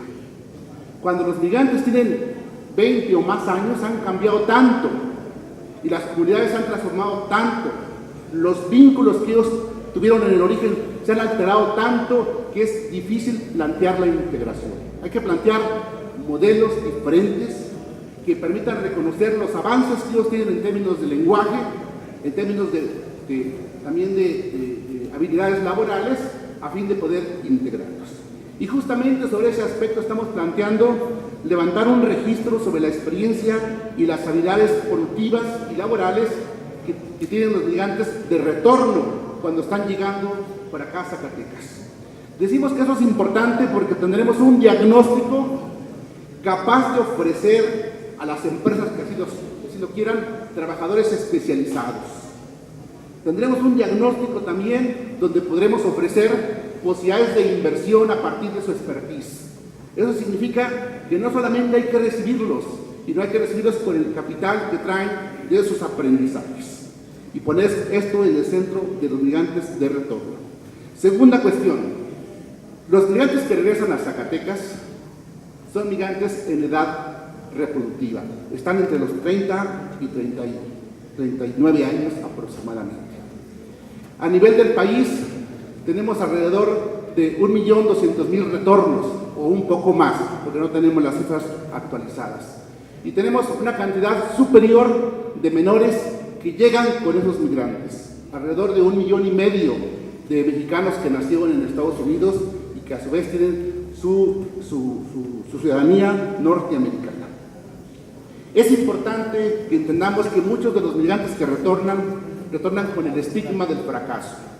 Retornan a las casas de sus padres, porque no tienen casa propia, muchos de ellos. Antes regresaban los ya jubilados, eran los retornados, ahora regresan jóvenes y en condiciones de trabajar. Requerimos como propuesta también un paquete de pie de casa que sirva para generar condiciones de integración a nivel familiar. Nos parece también importante, y esto lo quiero subrayar, poder crear en Zacatecas un programa piloto con el objeto de facilitar el proceso de integración educativa. ¿A qué me refiero? Me refiero a los menores que nacieron en Estados Unidos, que no hablan español, que principalmente hablan inglés y que se encuentran en Zacatecas entre 40 y 45,000 menores en la educación preescolar, primaria y secundaria principalmente. Aquí requerimos poner el ejemplo en términos de abrir un programa piloto que sirva para el país, pero que a su vez recoja la riqueza de las dos culturas y que se adapte efectivamente incluso a los derechos que ellos tienen. El gobierno de Estados Unidos tiene obligación, entre otras cosas, de atender a sus ciudadanos aunque se encuentren fuera de su país. Y es el caso de los menores que son binacionales. Planteamos también como importante un programa de integración social y de salud psicosocial. Estamos pensando que estos menores no fácilmente se integran a un ambiente tan distinto del que crecieron. Tenemos que entender que son zacatecanos de otro tipo y que sus desarrollos teóricos deben ser capaces de ofrecer alternativas, reconociendo que ellos son otro sujeto, distinto simplemente al que atendemos en las escuelas de educación tradicional, donde el acento nacionalista es muy marcado. Aquí tenemos que romper con esos moldes. Me parece también que es muy importante prepararnos para recibir a los Dreamers. Los Dreamers son jóvenes talentosos que tienen estudios universitarios o están en proceso y es importante que continúen con ellos. Hay que aprovechar su expertise, sobre todo en el manejo del inglés, que sigue siendo una de las deficiencias de la formación educativa que tenemos en la entidad. Bien, otras necesidades, rápidamente. Creo que es muy importante atender el asunto de la separación familiar cuando los migrantes son deportados. Les voy a poner un ejemplo. Una persona que tiene sus hijos en las escuelas norteamericanas y que es detenida y encarcelada, si no acude por sus hijos, la acusan de negligente. Luego la deportan y el resultado es que no puede reclamar la tutela de sus hijos y sus hijos son dados en adopción a terceras personas. Requerimos abordar ese asunto. No solamente se requiere cambiar las leyes en Estados Unidos, sino también abrir un debate nacional e internacional sobre los derechos de los niños, más allá simplemente de las cuestiones de seguridad nacional que plantea el gobierno norteamericano. Nos parece también muy importante recuperar el programa 3x1. Lo voy a decir con todas sus letras. El programa 3x1 nació fundamentalmente para resolver carencias comunitarias, pero fomenta la organización. La organización en Estados Unidos, ustedes deben de saber, Zacatecas tiene las organizaciones más poderosas, con mayor experiencia, con mayor inversión que cualquier estado en México. Los zacatecanos se han convertido en el sujeto migrante por excelencia. Pero en el programa 3x1 tenemos dificultades. Obras que se hacen solamente buscando que ellos las suscriban. Es decir, donde los presidentes municipales adoptan mecanismos simplemente para incrementar el presupuesto. Críticas que se hacen a los migrantes en términos de que no hagan obras que son derecho o son obligación, del Estado. Y eso es cierto, pero yo que vengo de los sectores rurales puedo entender qué significa crecer sin vivienda, sin agua potable. Y ahí los migrantes han construido un presupuesto que les permite negociar con los estados. Los migrantes negocian, inciden en el gasto social, promueven efectivamente por esa vía su participación desde el extranjero, hacen ciudadanía, o como a veces hemos dicho, están presentes desde la distancia o están presentes estando ausentes. Y hay que recuperar ese sentido importante, original del programa 3x1. Requerimos también atender a los menores migrantes no acompañados, entre comillas. Los menores migrantes que se van a Estados Unidos, menores de 18 años, sí van acompañados. Van con sus padres o con familiares cercanos, con sus amigos, con sus redes. Pero son separados entre adultos y menores, y ahí los convierten en no acompañados. Esa política hace vulnerable al menor. Y hemos encontrado efectivamente menores de menos de 5 años, de 0 a 5 años, que seguramente se pierden, porque no saben efectivamente dar las referencias para poder procesar su proceso de integración. Requerimos intervenir ahí de manera directa. Es importante también bancarizar a los migrantes, que no sigan empleando los mecanismos de envío y recepción de remesas a través del Western Union o MoneyGram. Cuando el migrante entienda que puede tener sus depósitos en el banco, entonces los podrá también retirar en cualquier parte del mundo prácticamente sin ningún costo y sin ningún problema. Pero requerimos esa cultura de bancarización. No solamente vamos a incidir en disminuir los costos que ya se cobran por las empresas remeseras, sino lo más importante es que evitaríamos que Donald Trump pueda intervenir en términos de gravar las remesas, así como ellos lo han planteado, hasta con un 3% del envío. Eso es importante como propuestas de política pública. Me parece también que es importante que este foro se manifieste por el respaldo a nuestros braceros. Y quiero concluir con lo siguiente. Nosotros hicimos un cálculo de algunas cosas que se desprenden de esta propuesta y que nos corresponde a Zacatecas. Estamos pensando que se puede hacer una inversión por este año y por los que siguen una inversión igual, que equivale solamente a poco menos del 10% de las remesas que recibe Zacatecas. Planteamos una inversión de 1.260.000 pesos en algunas actividades como las siguientes. 1.263 millones de pesos. Plantear la formación de 2 campos universitarios, donde Zacatecas atienda por fin las comunidades más grandes que Zacatecas tiene en el mundo. La comunidad más grande de Zacatecas en el mundo se llama Los Ángeles, California, seguida de Chicago. Y ahí está también, dijéramos, la presencia en términos de equilibrio de ciudades como Zacatecas, como Fresnillo, pero Los Ángeles es mayoritariamente en términos de población. Planteamos también promover un liderazgo transnacional migrante, en términos de aprovechar las experiencias y potenciarlas hacia adelante, que estas 2 actividades sean responsabilidad de la universidad. Asimismo, planteamos la necesidad de un registro permanente en la experiencia laboral y habilidades productivas, además del idioma del inglés, donde la UAS también podría responsabilizarse de esto, un paquete de pie de casa que estaría en manos de la CESAMI, un programa de atención social y salud psicosocial que estará la UAG, el SAMI y el DIFNO, un programa intercultural de educación básica donde principalmente entre la Secretaría de Educación Pública y que podemos ayudar a diseñar, atender a los menores migrantes no acompañados principalmente en un aspecto a través del DIF. Muchos migrantes menores no acompañados se van huyendo de su casa, se van huyendo de la violencia intrafamiliar. No podemos regresarlos al mismo lugar donde van escapándose justamente porque su seguridad humana o simplemente su vida no está asegurada. Tenemos que cambiar esa idea que tenemos de un hogar que es un nido protector. Y finalmente planteamos la necesidad de que se evalúen esas políticas públicas a través de la publicación de 3 libros de manera permanente, donde estaremos allí trabajando. Muchísimas gracias.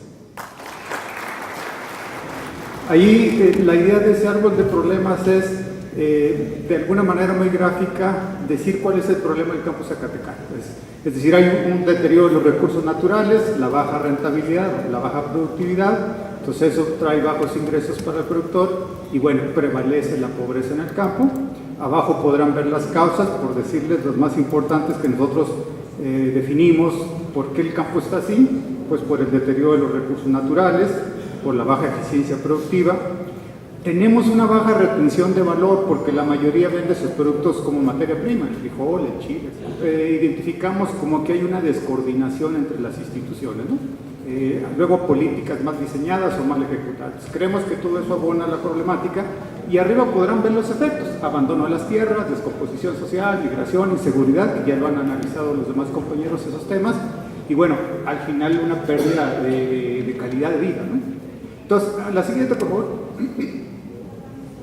Partiendo de ese problema, lo que nosotros proponemos son allí esos ejes estratégicos. No los voy a leer, pero el primero tiene que ver con el uso sustentable de los recursos, el segundo con que se impulse en esta nueva política de gobierno la agricultura familiar, el tercero dice construir un nuevo ecosistema económico bajo los principios de la economía solidaria para promover la agricultura familiar o el pequeño productor, ya sea agroindustrial, la acuícola y todo eso. O sea, cuando yo digo que apoyemos la cuestión de la agricultura sostenible, entendiéndola en su concepto más amplio, no solo la agrícola, sino también la pecuaria, la forestal, la acuícola, ¿no? También requerimos en el campo fomentar mejorar la gobernanza y la cohesión social para que la gente sea la que participe y defina los problemas y las soluciones que necesita, ¿no?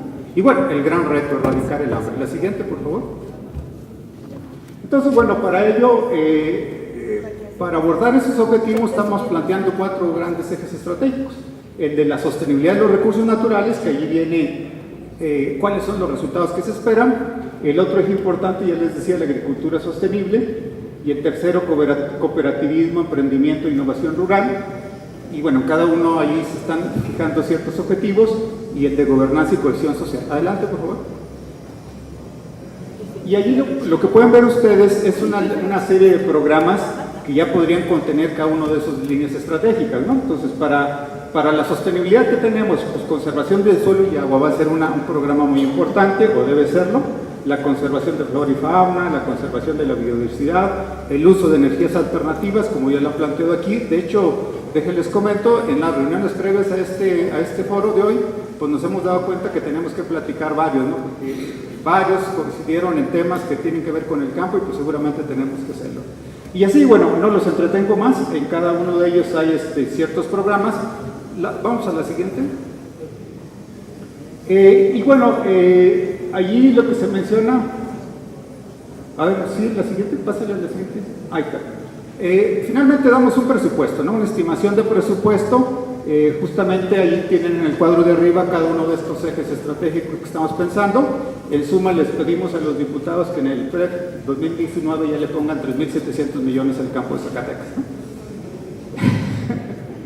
Y bueno, allí abajo ven una serie de gráficas un poco pensando en qué tipo de instituciones tendrían que abonar para hacer esta bolsota. A la Zagarpa le toca la mayor parte, pero ahí ven otras. Quizás algunas de ellas vayan a desaparecer porque cambien de nombre, pero en términos generales, digamos, son las grandes fuentes de recursos que se pueden tener en el campo. Entonces, ante este contexto, vamos a revisar ahora cuál es la situación particular del estado de Zacatecas. El estado de Zacatecas Voy a dar algunos datos que son de dominio público, simplemente para que los tengamos presentes al momento de analizar esta información. El estado de Zacatecas se encuentra ubicado en una zona árida, con un bajo nivel de precipitación, que apenas alcanza 450 milímetros por año en promedio, lo que implica un elevado estrés hídrico, que se acentúa en la medida que la demanda crece y la oferta tiende a decrecer. ¿Por qué tiende a decrecer esta oferta? Sobre todo por temas de calidad. O sea, tenemos agua, pero muchas veces contaminada, y por lo tanto esa agua no está disponible para ningún uso. Y eso complica todavía más el tema de disponibilidad hídrico. También se aumenta la competencia entre usos y usuarios y el potencial de conflictos por el uso de este recurso.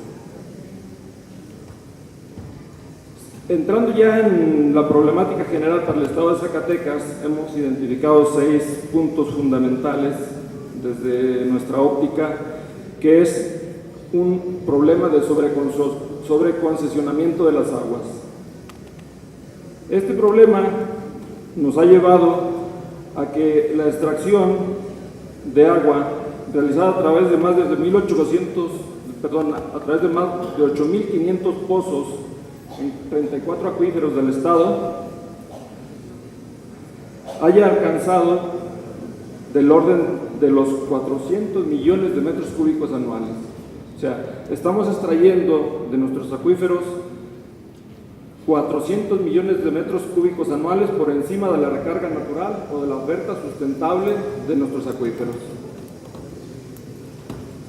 Es de destacarse que tan solo los acuíferos Aguanaval, Calera, Chupaderos y Loreto presentan una sobreexplotación superior a 200 millones de metros cúbicos anuales.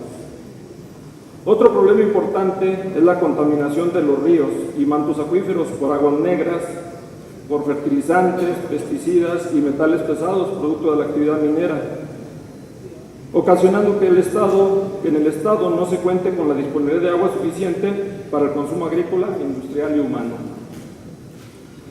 Otro problema es, según datos del gobierno del estado, en 2012, unas 600 comunidades de Zacatecas no contaban con abastecimiento de agua potable y alcantarillado.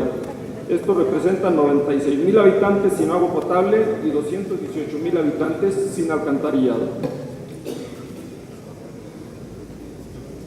También se presenta una baja eficiencia en la agricultura, tanto en distritos como unidades de riego, debido principalmente a la falta de conservación y mantenimiento de sus infraestructuras, así como un deficiente manejo del agua en canales y en su aplicación a nivel parcelario. El siguiente punto de la problemática identificada es la presencia recurrente de sequías que alteran tanto el aspecto hidrológico regional como los compromisos y demandas del agua, creando serios desequilibrios tanto ambientales como económicos. Y finalmente, el sexto punto es la competencia entre sectores por el agua de primer uso, entre los usuarios agrícolas y el público urbano o el industrial. La siguiente, por favor. Entonces, debemos de preocuparnos principalmente porque nuestras cuencas están degradadas, nuestras aguas están contaminadas, y también porque tenemos un desequilibrio hidrológico tanto en nuestras cuencas como en nuestros acuíferos. Estamos extrayendo más agua de la que de forma natural podríamos disponer. ¿Sí? Entonces esto nos está llevando a un desequilibrio hidrológico que, de acuerdo con análisis técnicos prospectivos elaborados con información del Registro Público de Derechos de Agua, en el estado de Zacatecas, datos de 2012, la oferta anual superficial sustentable de agua por capacidad instalada es de aproximadamente 482 millones de metros cúbicos y la subterránea es de 736 millones de metros cúbicos, lo que da una oferta accesible por capacidad instalada total, superficial y subterránea de 1.218 millones de metros cúbicos. En cuanto a la demanda anual, esta se estima en 1.620 millones de metros cúbicos. Se calcula que 1.478 millones de metros cúbicos son utilizados por el sector agrícola, principalmente, obviamente, la agricultura de riego, lo que representa el 90-91% del consumo de agua a nivel estatal. Los restantes 142 millones de metros cúbicos son empleados por los sectores doméstico e industrial. Entonces, nuevamente, la brecha entre recursos disponibles y demanda es del orden de 400 millones de metros cúbicos, que principalmente se está cubriendo a través de la sobreexplotación de los mantos acuíferos. Si continuamos con esta tendencia, para el año 2030 se prevé que la demanda se incremente a 1.701 millones de metros cúbicos, mientras que la oferta por capacidad instalada se estima será de 1.173 millones de metros cúbicos, lo que implicará una brecha ya no de 400, sino de 528 millones de metros cúbicos. Si me da la siguiente, por favor. Nosotros hemos hecho una pequeña lista de propuestas, obviamente en correspondencia con la problemática identificada. Quiero ser muy preciso en este sentido. Puede haber muchas alternativas de solución diferentes. En esta ocasión voy a centrar más que nada el tema en lo que son las ecotecnologías, precisamente pensando en el saneamiento de nuestras cuencas y acuíferos, pero también al ir revisando cada una de ellas intentaré dar algunos comentarios al respecto de qué otras alternativas podemos tener. Por ejemplo, para el problema número 1, que es la sobreconcesión, pensamos y tenemos desarrollos tecnológicos que nos permitirían, a través de la captación de agua de lluvia, reducir la extracción de agua subterránea para los diferentes usos y permitir de esta manera la recuperación de niveles en los acuíferos. En la agricultura, por ejemplo, permite la conversión de parcelas de temporal a riego y la producción intensiva de alimentos en invernaderos, generando las condiciones propicias para que se dé el autoempleo, se disminuya la pobreza y, por tanto, frenar la emigración. El siguiente problema, que es la contaminación de ríos y cuencas, pensamos que las aguas negras de las comunidades rurales se resuelven con tecnologías apropiadas, esto es, pequeños humedales y baños ecológicos. Para el caso de núcleos urbanos se requiere construcción de plantas de tratamiento y, sobre todo, el reforzamiento de los programas de mantenimiento y conservación de dichas plantas, ya que de las aproximadamente 60 plantas de tratamiento que hay en la entidad, solamente están operando de manera adecuada el 65% de ellas. Las demás tienen fuertes problemas de funcionamiento. Entonces ahí se han hecho inversiones importantes, que sin embargo no están teniendo el impacto que deberían tener al momento de que dejan de operar.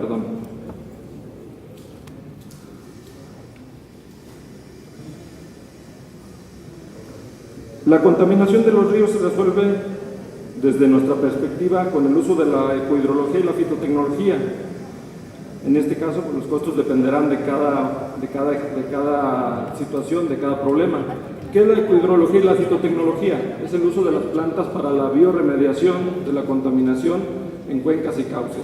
Se pueden poner plantas, por ejemplo, que son capaces de capturar metales pesados a lo largo del cauce de un río.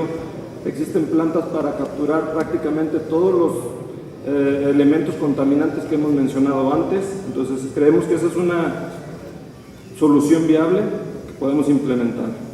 En el tercer punto, que se refería a las 600 comunidades de Zacatecas que no disponen de agua potable y alcantarillado, sí, decir que ahí tenemos que buscar nuevas fuentes de abastecimiento, como el caso de la presa Mintillas, que viene a reforzar precisamente el abasto del uso público urbano al corredor Zacatecas-Fresnillo. Y también podemos hacer de forma combinada uso de cosecha de agua de lluvia, que aplicada de forma masiva puede o reduce la brecha en cobertura en este sentido. En el cuarto problema, que es la eficiencia de los distritos de riego. Aquí definitivamente le dimos muchas vueltas al asunto, lo estuvimos analizando, lo platicamos varios compañeros y creemos que la propuesta es la utilización definitivamente de tecnologías o la tecnificación del riego. Hay diferentes alternativas para ello. Tenemos por un lado el riego intermitente con un costo aproximado de 5,000 pesos por hectárea, alcanzando eficiencias hasta del 75%, eficiencias globales. Tenemos el riego presurizado por aspersión portátil con un costo aproximado por hectárea de 10,000 pesos, logrando eficiencias entre el 80 y el 85%. Otra alternativa de riego presurizado es el riego por goteo, con un costo por hectárea aproximado de 15,000 pesos, logrando eficiencias entre 85 y 90%. Actualmente la agricultura opera con eficiencias de entre 45 y 50%. Entonces, creemos que definitivamente si aplicamos tecnología, si desarrollamos tecnología, seremos capaces de no seguir minando nuestros recursos naturales, de no acabar con nuestros acuíferos, de no tener un problema de contaminación y degradación de nuestras cuencas. ¿Por qué? Porque si para regar una hectárea necesitamos 6,000 metros cúbicos, pues tenemos que sacar de la fuente 12,000 para hacerle llegar esos 6,000 metros cúbicos, hablando con una eficiencia del 50%. Entonces, si nosotros somos capaces de tecnificar la agricultura, si somos capaces de aplicar tecnologías adecuadas en los diferentes usos del agua, seremos capaces de, con la misma agua, poder garantizar el abasto a los diferentes sectores sin necesidad de construir o perforar nuevos pozos ni construir grandes obras. Obviamente, esto depende de cada caso. Cuando la tecnología no nos pueda resolver ya la necesidad de una cierta región del estado, pues tendremos que recurrir a un pozo profundo o a la construcción de alguna infraestructura hidráulica mayor. Pero siempre hay que privilegiar el uso de la tecnología antes de seguir con un esquema que internacionalmente se conoce como la gestión de la oferta. Lo que hemos hecho a nivel nacional tradicionalmente es gestionar la oferta. Tenemos una necesidad, vamos y perforamos un pozo, o hacemos una presa o buscamos la manera de resolver esa necesidad. Lo que tenemos que hacer es cambiar el paradigma y hacer una gestión de la demanda. ¿De qué forma? Incentivando la productividad con menores consumos, a través de la aplicación de herramientas tecnológicas adecuadas en cada sector de usuarios del agua. Por mi parte sería todo, muchas gracias. Una disculpa a los ponentes que trabajaron su documento y que no van a poder presentarlo ahorita. Ya hablamos con varios de ellos, está publicado en la página web mencionada. También habrán de tener una participación filmada para subirla a las redes. Segundo, pues agradecerles a todas y a todos su paciencia, entendiendo que este tipo de ejercicios, sobre todo en los ámbitos sociopolíticos, son, se dice, aburridos, pero esa concepción ha traído como consecuencia una clase política casi analfabeta que no conoce los problemas a fondo. Y entonces el debate político nacional está muy deteriorado. No hay debate porque no hay contenidos. Nosotros creemos que este ejercicio y estos documentos alimentan la política, la cultura política nacional.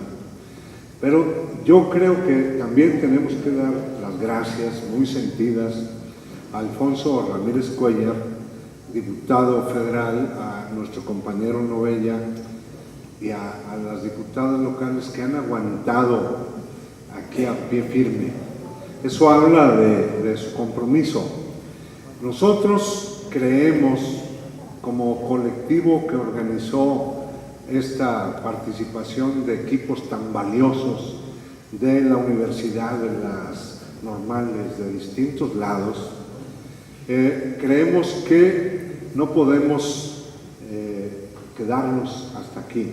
Ya informaba el Güero García que habrá otras agendas, habrá otros momentos, pero sobre todo tenemos que constituirnos como un apoyo al trabajo que este fin de año harán nuestros legisladores en el debate de los programas del nuevo gobierno y especialmente del presupuesto de egresos de la Federación.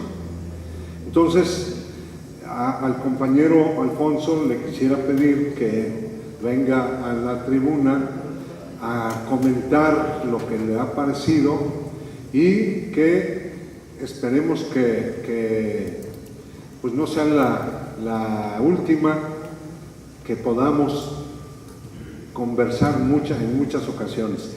En principio quiero comentar lo siguiente. El día de la elección, el pasado 1 de junio, reunidos en el Comité Estatal de Morena Zacatecas,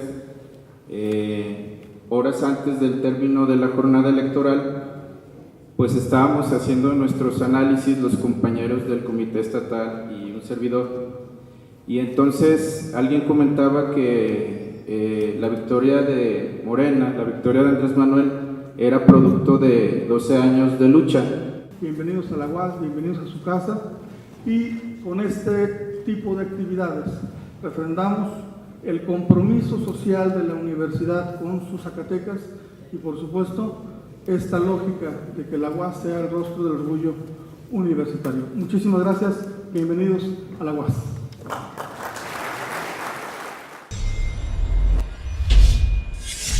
La Jornada Zacatecas TV, un espacio de libertad.